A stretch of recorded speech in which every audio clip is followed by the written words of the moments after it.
Assalamualaikum warahmatullahi wabarakatuh.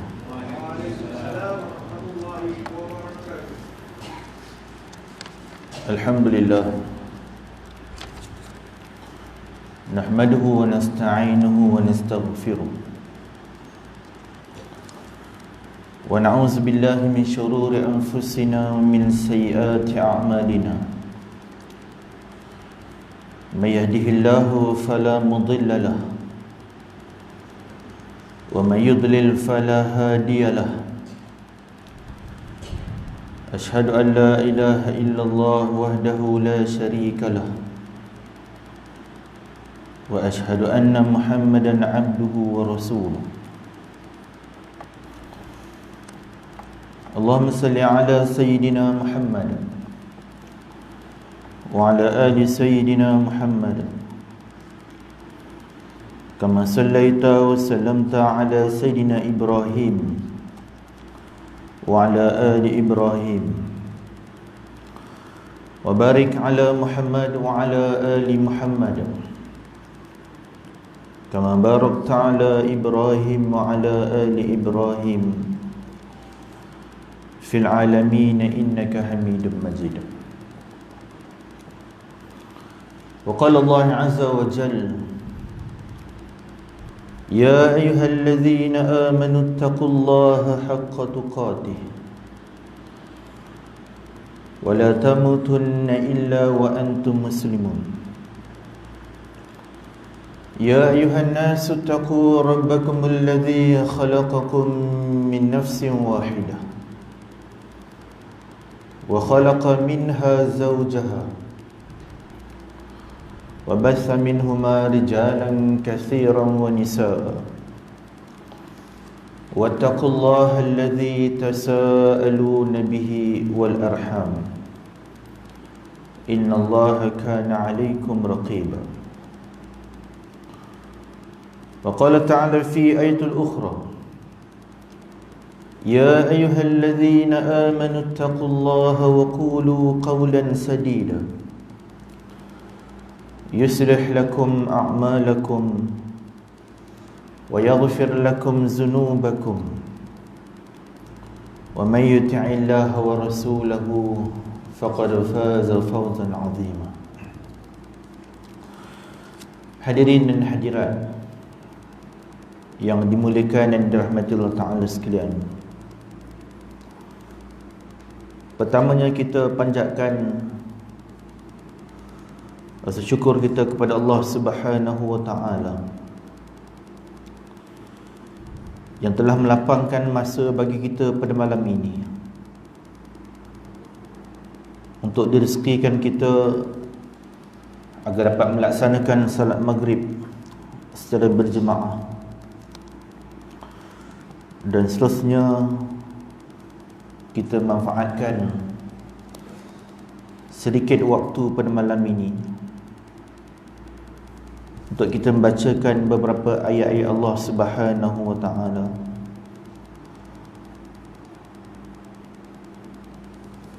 maupun kita membacakan hadis-hadis baginda Nabi sallallahu alaihi wasallam yang mudah-mudahan Allah Subhanahu wa Ta'ala akan meningkatkan keimanan dan ketakwaan kita kepadanya, insya-Allah.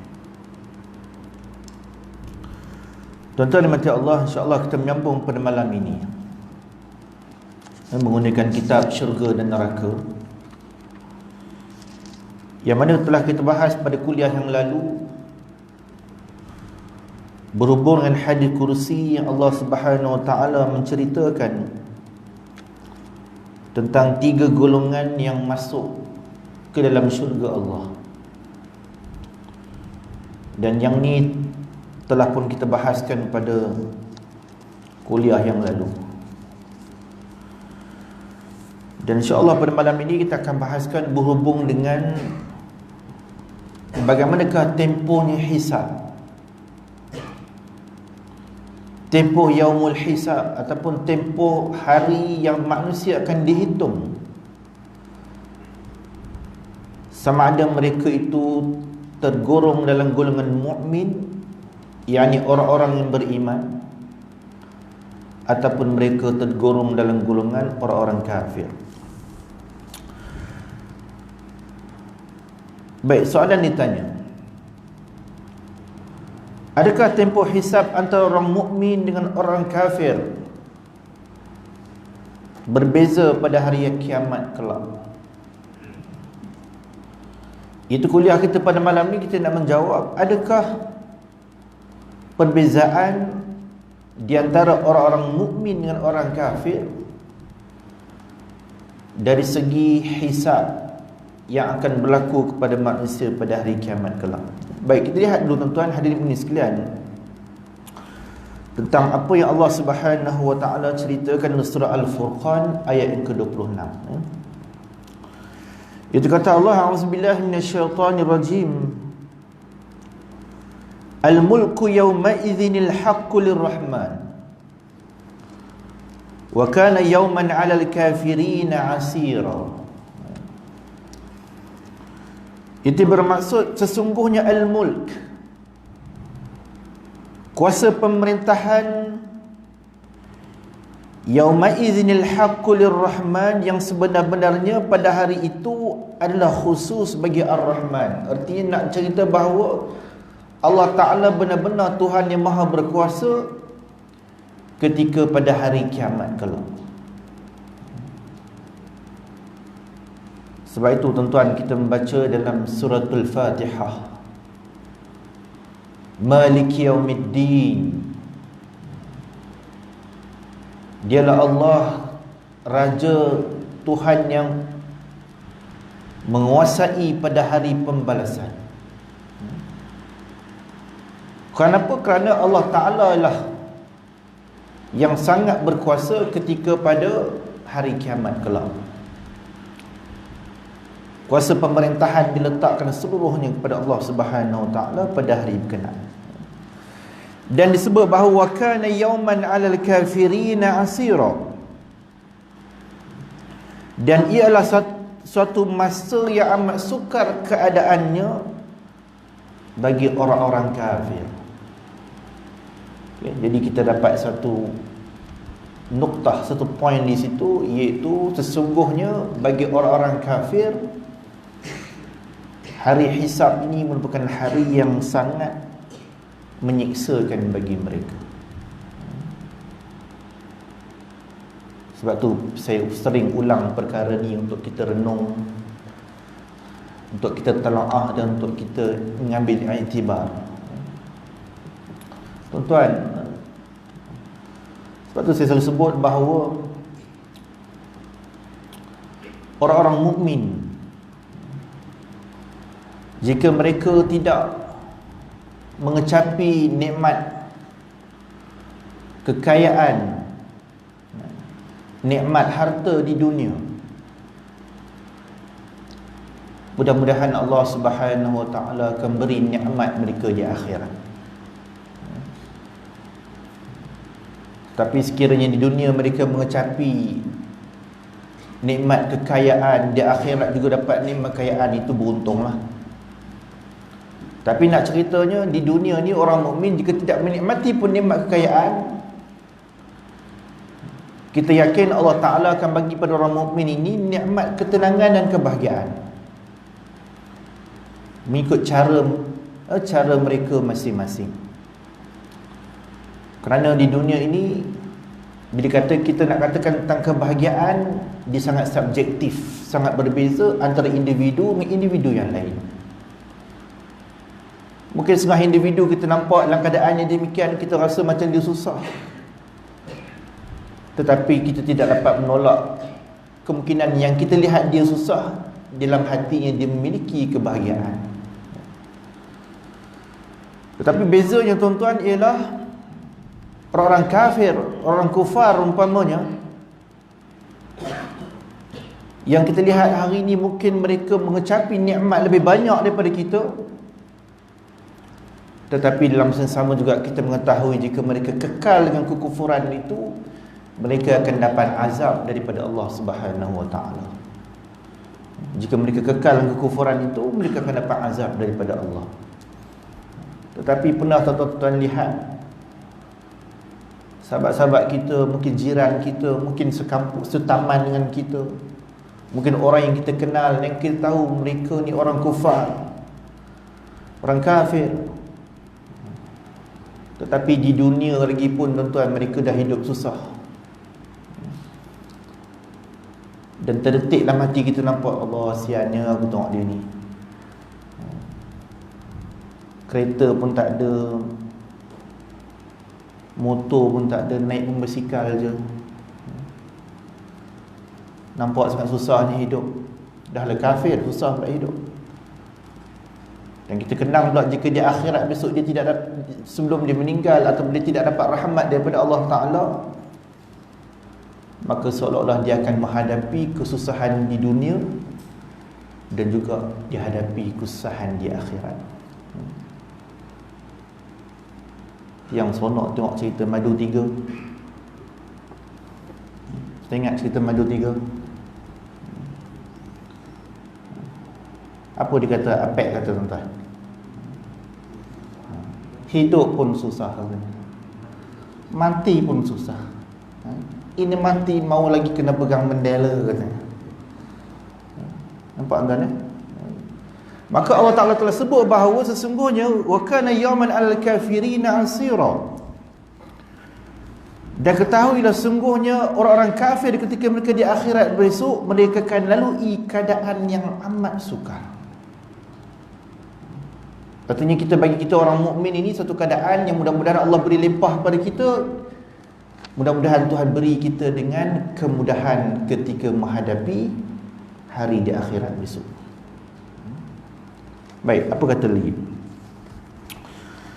Dan sesungguhnya kata kesukaran yang dialami oleh orang kafir pada hari kiamat kelak merupakan bukti bahawa orang-orang yang beriman tidak akan mengalami kesukaran seperti mereka.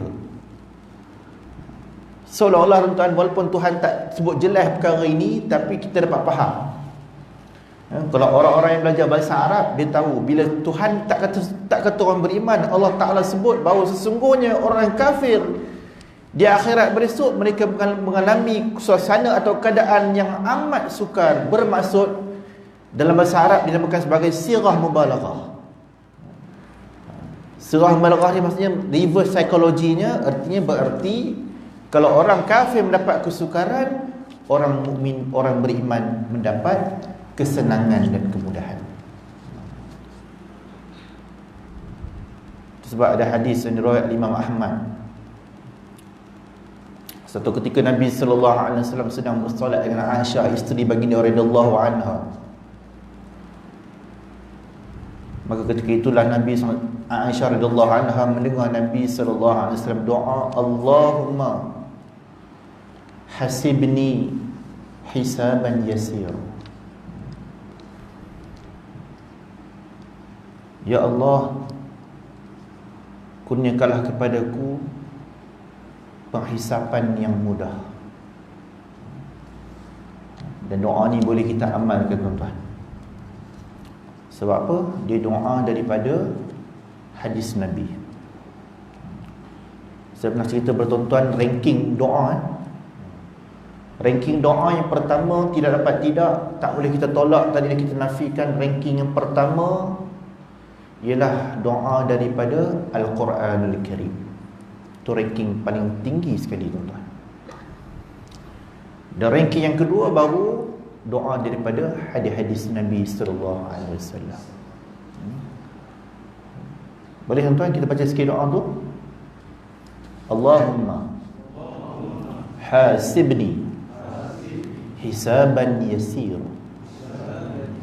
Maratan ukhra, lagi sekali. Allahumma hasibni hisaban yasira. Das. Allahumma hasibni hisaban yasira. Ya Allah, permudahkanlah aku, berilah penghisapan kepadaku dengan hisab yang begitu mudah. Ini doa. Dalam riwayat dia kata, Aisyah tanya Rasulullah, ya Rasulullah, apakah yang dimaksudkan dengan hisaban yasira itu? Aisyah tanya Nabi sallallahu alaihi wasallam, "Wahai Rasulullah, apakah dimaksudkan dengan perhisapan yang mudah?" Sebab Aisyah dia tahu Nabi berdoa dengan doa untuk minta dimudahkan hisab, tapi dia tak tahu dimudahkan hisab ni apa dia.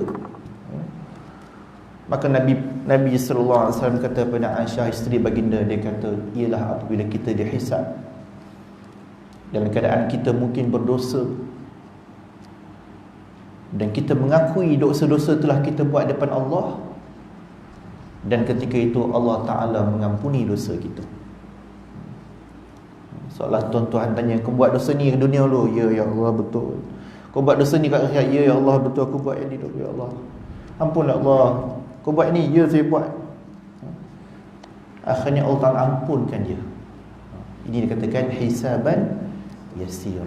Sebab tu manusia, semua kita, saya dan tuan-tuan, kita kena harapkan sentiasa Allah Ta'ala sudi untuk mengampunkan dosa-dosa kita yang lalu. Baik, disebut lagi dalam surah Al-Mudaththir ayat ke-9 hingga 10. Fazalika yawma izin yawmun asir alal kafirina ghairu yasir. Itu maka saat itulah saat berlakunya hari yang sukar. Kepada siapa? Yakni kepada orang-orang kafir lagi sukar, kata Allah. Apa dia keadaan yang sukar itu? Itu keadaan ketika manusia dihisab di depan Allah Subhanahu Wa Taala. Saya dah ulang pada tuan-tuan dalam kuliah yang lalu cerita. Jangan kata penghisapan di akhirat, di dunia ni pun cukup. Hisab apa di dunia ni Ustaz? Tak payah hisab lah. Doktor baru nak buat pemeriksaan dekat kita pun cukup lah. Kita pergi buat pemeriksaan, ambil darah, doktor kata lagi 2 minggu datang, atau lagi sebulan datang. Kita pun datang lah temu janji dengan doktor. Doktor nak beri explanation kepada kita, nak beri keterangan. Keputusan dapat tu menandakan kita jadi apa. Cek darah tu jadi ni, dok darah tu jadi ni, kita nak jadi macam mana ni? Apa penyakit yang mungkin kita cenderung akan kena ni kalau tak jaga-jaga dia sekarang ni? Nak dengar yang itu pun tuan berdebar-debar. Nak dengar yang itu pun berdebar-debar. Jangan katakan cek in detail tuan, cek paling mudah, cek darah, tekanan darah. Ini kisah benar, bukan kisah tipu, kisah benar tuan. Saya ingat 2011 saya pergi kursus yang dianjurkan oleh Jaib lah, di Intim, kursus profesionalisme imam. Yang hadir tu semua imam-imam Melaka tuan. Daripada level yang muda sampai yang paling berusia. Dan kebetulan masa tu memang saya bawa alat tekanan darah tu. Percuma, siapa nak test boleh. Ada beberapa orang yang datang nak test. Padahal tekanan darah tuan-tuan bukan apa pun.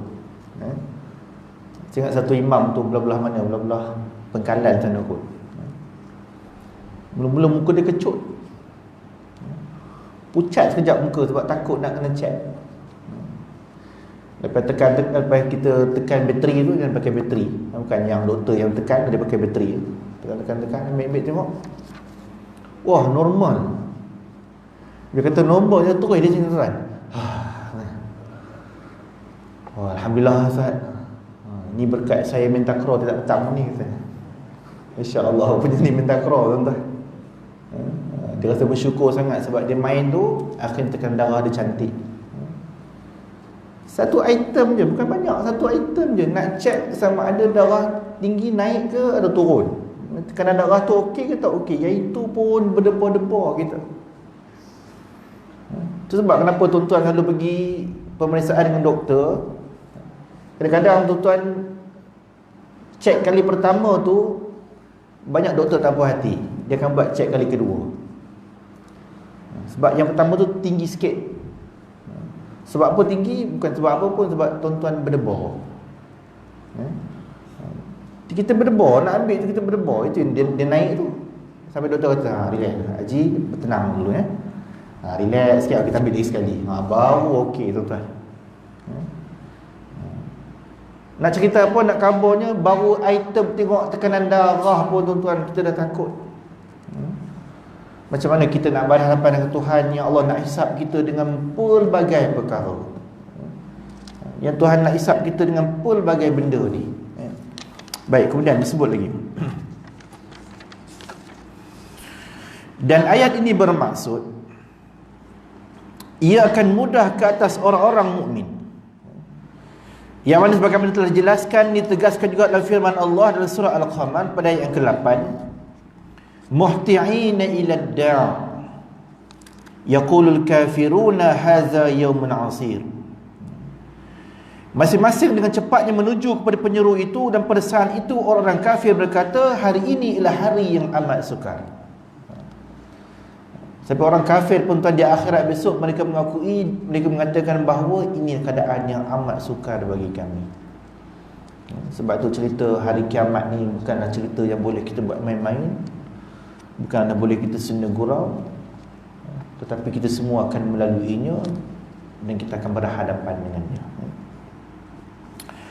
Okay, dan kata perkataan kita bagi ayat ini bermaksud bahawa hari kiamat menjadi lama bagi orang kafir dan singkat bagi orang-orang mukmin. Dan juga ada di kalangan para ulama tafsir, mereka menyebut bahawa ayat juga menunjukkan makna bukan saja kesukaran itu maksudnya sukar, tapi dia juga merujuk bahawa hari kiamat ini, tempoh hisab ini akan dilalui oleh orang-orang kafir dalam keadaan mereka rasa waktu yang sangat lama. Waktu yang sangat lama, tuan-tuan. Dan sedangkan pada orang-orang yang beriman, mereka merasakan bahawa ia waktu yang sangat sekejap. Kalau kita teliti di kalangan setengah para ulama, mereka mengatakan bahawa yang dirasai oleh orang kafir ini seakan berada 50,000 tahun. Dirasakan seolah-olah berada pada 50,000 tahun ketika tempoh hisab.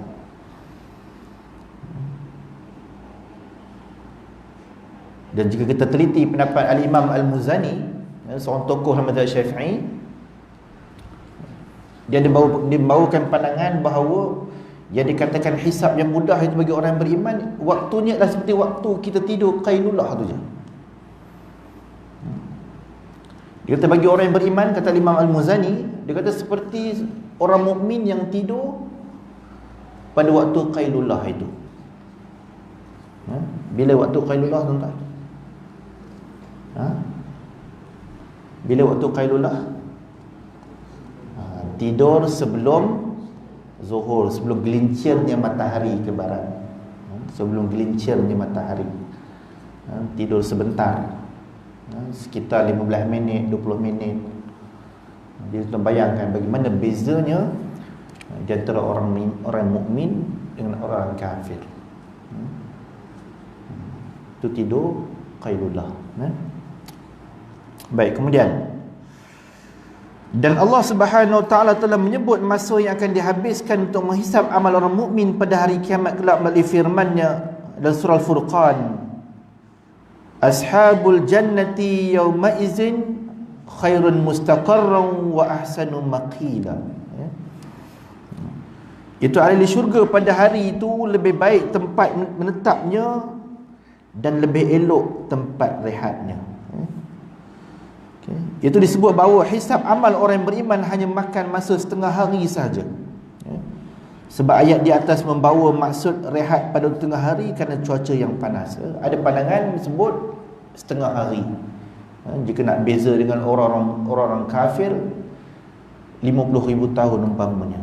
Tapi ada pandangan lagi daripada Imam Muzani, dia kata seperti waktu qailullah saja. Jadi sangat dekat, sangat cepat. Ini kelebihan-kelebihan kepada orang-orang yang beriman. Dan antara ulama yang menyokong kenyataan bahawa hisab akan berakhir pada waktu tengah hari adalah Ibnu Abbas, Ibnu Mas'ud, Ikrimah, Ibnu Jubair, berdasarkan daripada ayat tersebut. Dan ini juga dinukilkan oleh Ibnu Kathir dan juga yang lain-lain. Ini keadaan yang akan manusia lalui. Sebab tuan-tuan, bila kita meneliti tentang perkara penghisapan ini, sebenarnya memang sepatutnya orang mukmin berasa insaf dan benar-benar takut. Dan sebab tu ada hadis lain yang mencerita tentang perkara ini. Antara jika tuan-tuan lihat hadis riwayat Imam Ibn Hibban juga Tirmizi, disebut la tazul qadaman 'abd yawm al-qiyamah hatta yus'al an arba' an umurihi fima afnah wa an jasadihi fima ablah wa an ilmihi madza 'amila fihi wa an malihi min aina iktasabahu wa fima anfaqahu. Itulah hadis disebut bahawa Nabi SAW bersabda, kedua-dua kaki seorang hamba ni tidaklah akan beranjak daripada tempat hisab, takkan bergerak daripada tempat hisabnya itu.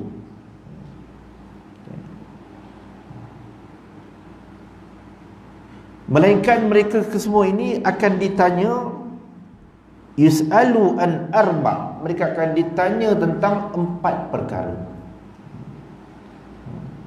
Yang kita duk cerita tentang hisab tu, apa yang berlaku tuan, kita akan dihitung. Apa benda yang dihitung? Kata Nabi, kita akan dihitung dengan 4 perkara ini, iaitu yang pertamanya ialah an umurihi fima afna. Kita akan ditanya tuan-tuan tentang umur kita, ke manakah kita manfaatkan dengan sejumlah umur yang telah Allah Ta'ala kurniakan kepada kita. Tuan-tuan, kita ni alhamdulillah kebanyakannya mana-mana surau atau masjid saya pergi, banyaklah kita jumpa di kalangan warga-warga kita, khususnya dari pencen-pencen. Allah beri umur kita sampai 65, sampai 70, 75, ada yang 80. Sedangkan jika kita meneliti di kalangan para ulama-ulama terdahulu, umpamanya Imam Syafi'i rahimahullah, Imam Syafi'i, bukan saya Syafi'i ni, Imam Syafi'i, umur Imam Syafi'i sekitar 54 tahun je tuan-tuan, sekitar 54 tahun je. Tetapi Masya Allah, waktu yang hanya 54 tahun itu terlalu besar sumbangan yang telah diberikan kepada agama. Penulisan kitabnya, sumbangan dalam ilmu hadisnya, sumbangan dalam ilmu fiqhnya, sumbangan dalam ilmu usul fiqhnya, sangat hebat. Dan juga kita tidak dapat menolak Al-Imam Nawawi umpamanya. Al-Imam Nawawi lagilah hidup sekitar 40-an dia umur dia tuan-tuan. Tapi keberkahan waktu yang Tuhan berikan kepada dia, Masya Allah, boleh menghasilkan hampir ratusan kitab. Boleh hasilkan hampir ratusan kitab tuan-tuan. Kita umur yang Tuhan berikan ni tuan-tuan, apa yang telah kita buat banyak. Sebab tu kita kena ingat, umur yang kita diberikan ini akan Tuhan tanya tentang apa yang kita buat. Sebab tu, jika tuan-tuan telah merasakan umur ini dihabiskan dengan perkara-perkara yang tuan-tuan telah sumbangkan kepada agama, Masya Allah, tabarakallah, tahniahlah tuan-tuan. Dan saya pernah sebut kepada tuan-tuan, tak semestinya kita nak menyumbang agama ni mesti kita jadi ustaz. Tidak semesti. Berapa ramai tuan-tuan di kalangan tuan-tuan yang bukan ustaz pun, Masya Allah, tuan beri sumbangan yang cukup besar dalam agama. Sebagai besar tuan-tuan diberikan dengan limpahan harta, limpahan kewangan, tuan-tuan dermakan, tuan-tuan infakkan di jalan Allah. Sama ada dalam pembinaan madrasah, pembinaan anak-anak rumah anak yatim, masjid, surau, atau item-item yang ada di surau, di masjid dan sebagainya. Masya Allah, semua itu kelebihan yang Allah Ta'ala berikan. Dan mungkin juga kita boleh sumbang dari sudut peimarahan masjid, peimarahan surau. Kita tuan-tuan mungkin kita tak mampu nak mengajar, tapi tuan-tuan mampu untuk membuat iklan tentang kuliah ilmu. Tuan-tuan mungkin berkemampuan untuk membuat rakaman video. Tuan-tuan mungkin boleh bantu dari sudut membuat jadual waktu, jadual kuliah, atau apa juga sebagainya lain yang mampu kita buat. Kerana apa? Kerana ini semua perkara yang Allah Ta'ala akan tanya dengan apakah umur kita dihabiskan. Wa an jasadihi fima ablah, dan ingat dengan jasad yang telah Allah berikan kepada kita ni,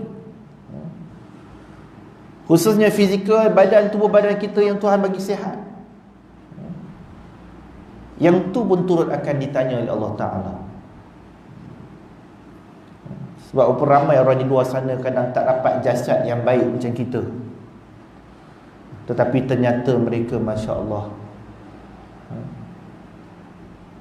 mereka mentaati Allah sampai kita tengok, ya Allah, kagum sungguh. Kita tengok tak dalam satu WhatsApp dan yang dihantar baru ni lama sikit lah, satu orang yang memang tidak ada tangan, dilahirkan cacat dan keadaan tangan tak ada, yang ada kaki. Dan dengan kaki inilah tuan-tuan dia mengambil wudu. Saya tengok dia, ya Allah tuan-tuan, dia kata kalau kita lah diuji macam ni, adakah kita akan melaksanakan, kita akan buat macam mana dia buat?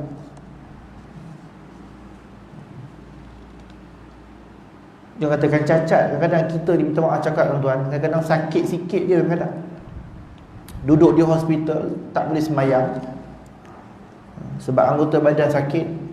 Sepatutnya anggota badan sakit macam mana pun boleh semayang, tapi sebab dia tidak ada ilmu, dia rasa kalau sakit tak apa, tak ada semayang. Pernah satu orang cerita saya, Ustaz, seronok Ustaz di hospital. Kenapa? Relax Ustaz. Ui, apa yang relax? Tak ada semayang. Kenapa tak semayang? Habis semua dah kena simen Ustaz. Semayang macam mana? InsyaAllah tuan-tuan, itu yang baru kena simen. Belum lagi kita diuji dengan tangan tak ada, kaki tak ada. Maka ini semuanya akan dipersoalkan. Apa lagi?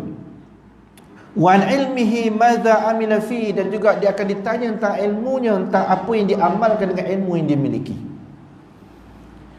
Ini teguran Allah Ta'ala kepada semua orang yang ada ilmu, semua yang ada pengetahuan, bahawa hati-hatilah, bahawa ilmu kita juga akan ditanya oleh Allah Subhanahu Wa Ta'ala, sejauh mana kita manfaatkannya dan sejauh mana kita mengamalkannya. Sebab setengah orang mungkin ada ilmu tapi dia tak nak mengajar. Dia orang tanya dia, Syekh, ngajarlah kuliah satu di surau. Anak tak ready lagi, katanya. Syekh, main ajar di masjid. Oh, ilmu anak tak banyak lagi. Kan selalu tuan kita dengar alasan-alasan ni. Sedangkan beberapa kali kita telah diperdengarkan dengan kata-kata hikmah yang banyak. Antaranya dikata, infaklah kamu sehingga kamu jadi kaya. Jangan tunggu kamu kaya baru kamu nak infak. Sama dengan ilmu, sampaikanlah ilmu dengan apa yang ilmu yang kita ada pada ketika itu. Janganlah tunggu dah sampai nak jadi alim tu baru kamu nak sampaikan ilmu, tapi kamu berilah ilmu, sampaikanlah ilmu sampai kamu jadi alim. Betul Nabi sebut dalam kadar yang minimum, balighu anni walau ayah, sampaikanlah daripada aku walaupun satu ayat. Artinya kadar minimum, apa yang kita mampu, apa yang kita miliki, yang itulah yang kita sampaikan. Dan kemudian ada kata lagi, wa an malihi min aina iktasabahu wa fima anfaqahu, dan Tuhan akan bertanya juga tentang harta yang kita miliki, daripada mana kita dapat harta itu, dan ke mana pula kita nafkahkan, kita infakkan harta tersebut. Sebab tu tuan-tuan, Jika Tuhan uji kita dengan kekayaan di dunia ini, kekayaan itu bukanlah sesuatu, tidak semestinya ia merupakan satu tanda kemuliaan, tidak. Tetapi ia merupakan tanda ujian daripada Allah Subhanahu Wa Taala. Yang Tuhan akan tanya kepada kita, harta yang kamu dapat ini daripada mana kamu dapat? Itu berhubung dengan apa? Dengan sumber. Mana sumber harta yang kamu peroleh ini? Akan ditanya. Dan kemudian setelah diketahui pula di mana sumbernya, ditanya pula di mana kamu akan habiskan harta itu. Ke mana kamu akan menghabiskan harta berkenaan. Waktu semua antara perkara-perkara yang akan manusia lalui di akhirat kelak, itu tempoh hari hisab. Waktu dikatakan hisab ini, tuan-tuan, adalah perkara yang sangat memeritkan manusia. Hisab ni merupakan perkara yang sangat memeritkan manusia. Baik, kemudian dikata lagi bahawa antara dalil yang menyatakan bahawa hisab orang yang beriman akan diringankan pada hari kiamat adalah hadis Abu Hurairah radhiyallahu anhu, bahawa Nabi sallallahu alaihi wasallam bersabda, "Yaumal qiyamah 'alal mu'minin qadri ma baina az-zuhri wal 'asr." Ini hadis yang diriwayatkan Imam Al-Hakim dalam kitab Al-Mustadrak.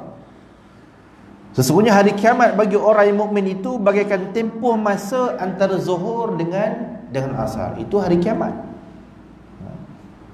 Dan kita tahu al-hisab itu berada pada dalam hari kiamat. Itu saya sebut pada tuan-tuan tadi, sebab tu ada pandangan-pandangan di kalangan ulama yang mengatakan bahawa ada lagi waktu lebih singkat daripada itu, seperti mana disebut oleh al-Imam Al-Muzani. Dia kata seperti waktu qailullah saja. Okay, tempoh hisab.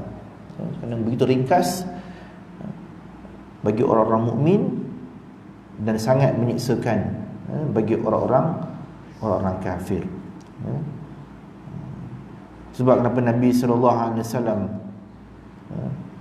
mengajar kita doa yang dibacakan tadi tu, supaya kita senantiasa mengharapkan agar kita akan berhadapan dengan hari hisab itu dalam keadaan yang dipermudahkan oleh Allah Subhanahu Wa Taala.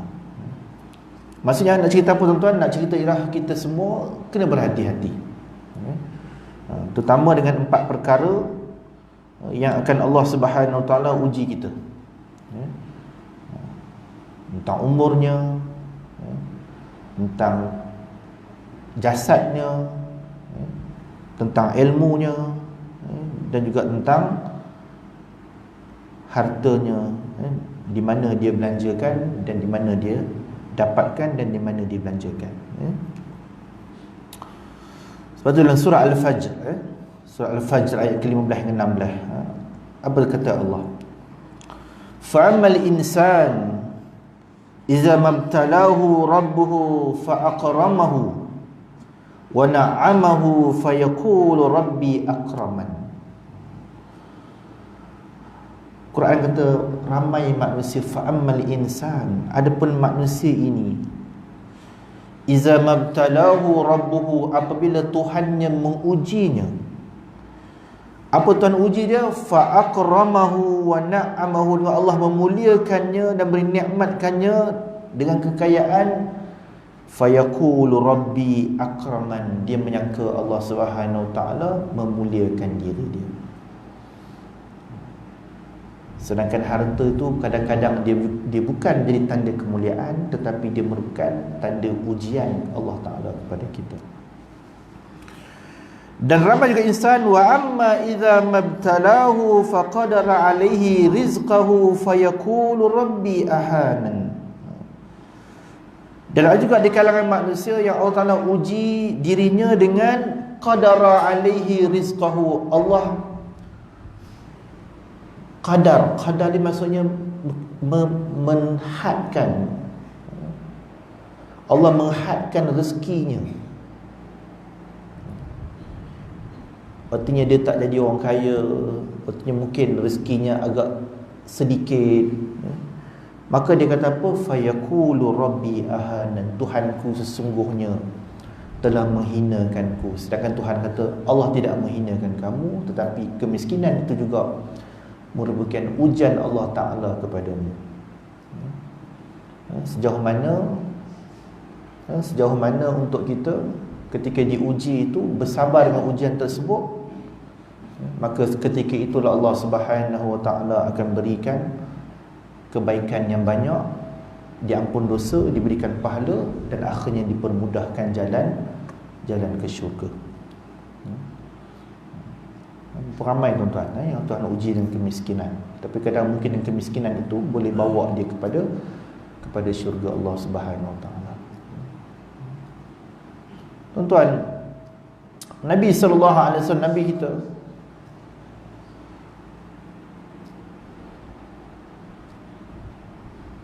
kalau kita nak ikut kehidupan Nabi, kalau segi Nabi tu nak ambil dengan gelaran baginda sebagai ketua negara Islam Madinah, bila-bila masa pun Nabi boleh ambil kekayaan untuk diri baginda. Bila-bila masa pun tuan-tuan, sebagai ketua negara Islam Madinah, Nabi boleh ambil kekayaan untuk diri dia, boleh. Tetapi yang kita baca lah hadis-hadis baginda, cerita-cerita baginda adalah antaranya ada hari yang kadang-kadang Nabi tak ada juadah makanan untuk dimakan. Yang kita baca dalam hadis kan, bila Nabi balik ke rumah, Nabi tanya Aisyah, "Ya Aisyah, ada apa makanan kita makan hari ni?" Kata Aisyah, "Tak ada makanan hari ni ya Rasulullah." "Tak apalah, kalau gitu aku puasa." Puasa tuan-tuan. Maksudnya di rumah Nabi ada hari yang ada makanan, ada hari tak ada makanan. Rumah-rumah tuan-tuan hari-hari ada makan. Bukan kata makan dah hari-hari, kena makan tu sampai sebulan punya stok pun ada. Sedangkan Nabi kata man indalahu qut, siapa yang ada bekalan makanan untuk hari itu, dia dah dapat nikmat dunia dah, nikmat bahagia dah. Tuan-tuan bukan hari-hari, 30 hari ada. Siap simpan stok lagi dalam peti air penuh.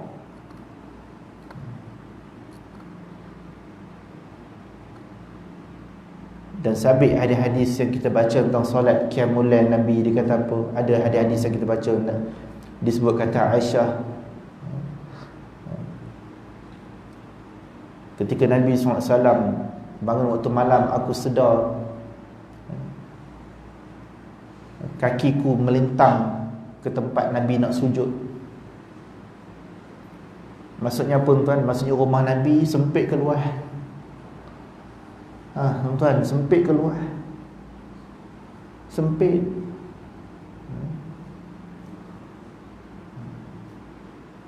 Sebab tu kita katakan, jika Nabi nak pegang harta dunia, Nabi boleh pegang. Tapi macam Allah tuan, itulah kehidupan yang Nabi SAW pilih. Sebab tu mencerminkan kepada kita, kekayaan tidak semestinya tanda kemuliaan, dan kemiskinan tidak semestinya tanda kehinaan kepada kita. Tidak semestinya tanda kehinaan kepada kita.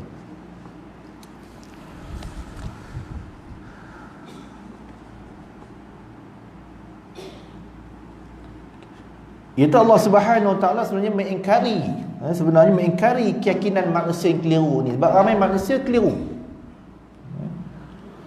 Sebab dia rasa Tuhan bagi dia kaya, Tuhan nak muliakan dia. Tuhan bagi orang ni miskin, Tuhan nak hinakan dia. Tidak. Ketahuilah tuan-tuan bahawa kaya dan miskin ini bukan Tuhan buat nak bagi manusia ni dapat mulia, nak bagi manusia ni dapat hina. Tidak sama sekali.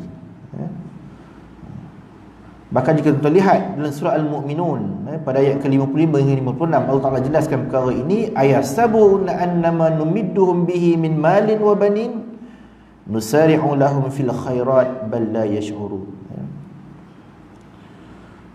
Apakah mereka mengira bahawa harta dan anak-anak kami berikan kepada mereka itu bererti bahawa kami bersegera memberikan kebaikan-kebaikan kepada mereka?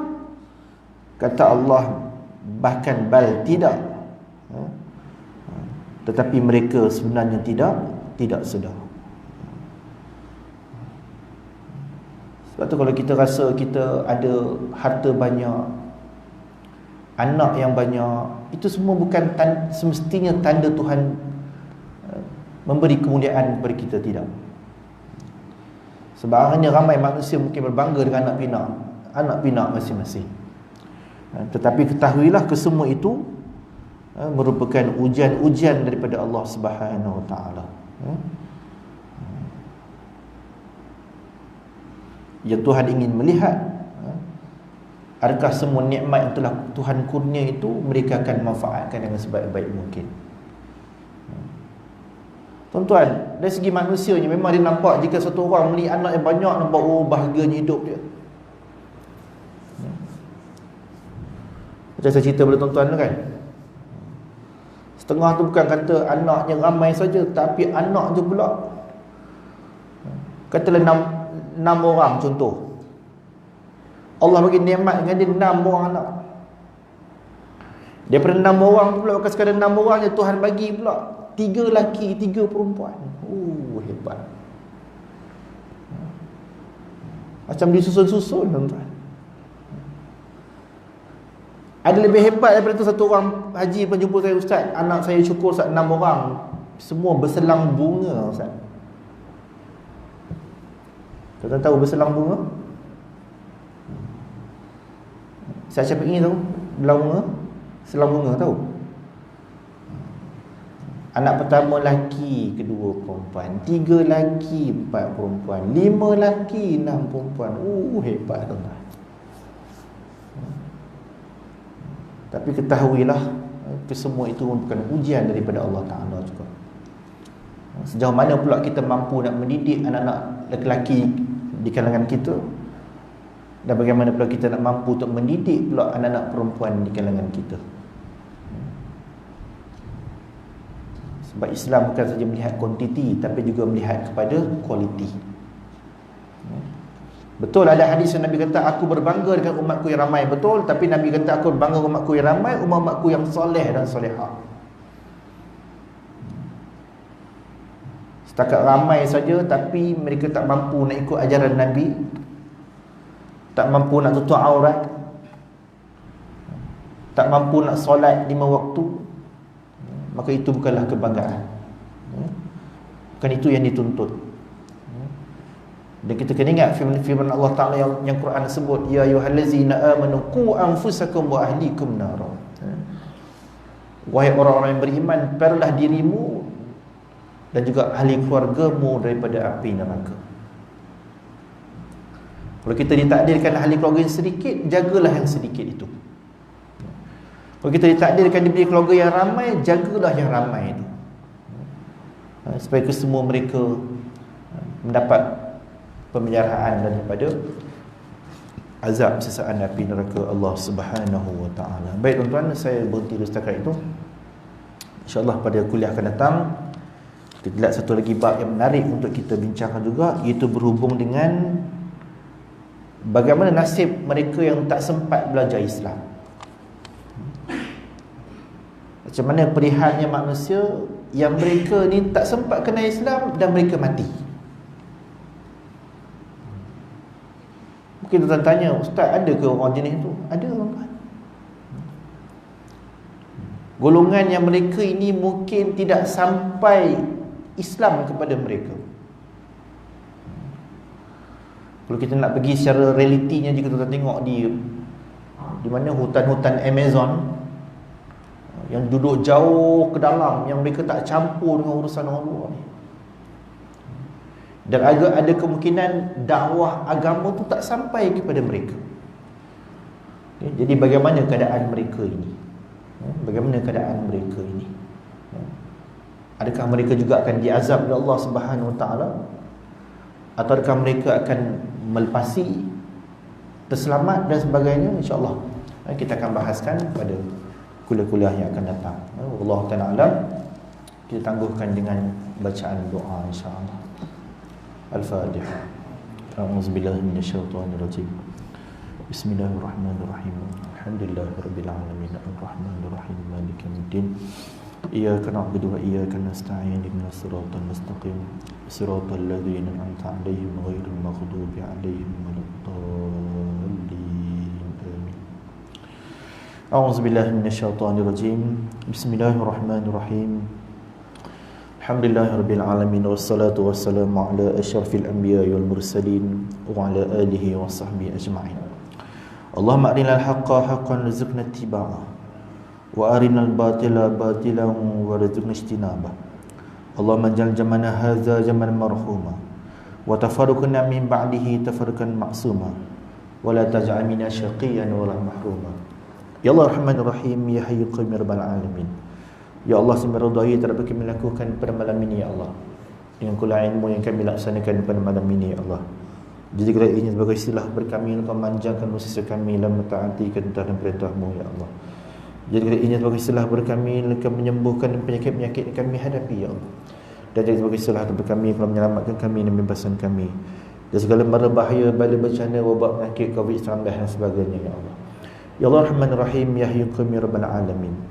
Syukurkan pahala kami hadir pada malam ini, Ya Allah. Siapalah pahala kami ini kepada arwah isteri kami, atau arwah suami kami, atau arwah ibu bapa kami, atau arwah datuk nenek kami, atau arwah keturunan-keturunan kami.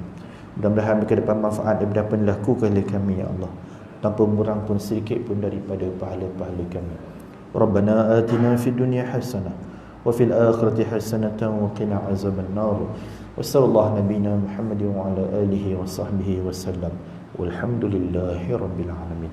Wabillahi taufiq. Assalamualaikum warahmatullahi wabarakatuh.